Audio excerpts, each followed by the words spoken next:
Hi, this is Helga Tateson. There are some big changes taking place in the real estate industry this year. Up until now, real estate in Ontario has been regulated by REBA, which stands for the Real Estate and Business Brokers Act. It's being renamed as of December 1st to be known as TRESA, which stands for Trust in Real Estate Services Act. It reforms all legislation and will bring important changes for consumers and those trading in real estate in Ontario. Over the next few weeks, I'm going to highlight some of those changes. There are new rules and regulations, and here are some of the highlights.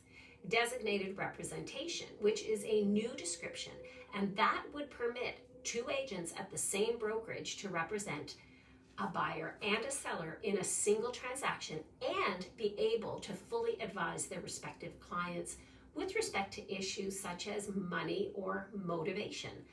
Both agents were limited with what information they could share under REBA when there was multiple representation. There will of course be authorization documents to be signed by both parties to allow for this form of representation and to make sure everybody is fully informed. TRESA recognizes self-represented parties.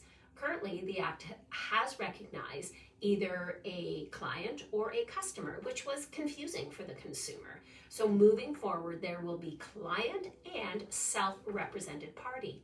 An SRP is simply a party who is not a client of any brokerage. It also will allow for an open offer process. This allows for the details of competing offers to be shared with other buyers at the seller's discretion. It will be interesting to see how this one plays out. And there is going to be a new information consumer guide, which we have been told will be up to 12 pages, but it's going to explain all aspects of the Act and how it impacts the consumer. I will be breaking down each section to help you understand what the changes are and how they may impact your next real estate transaction. So stay tuned.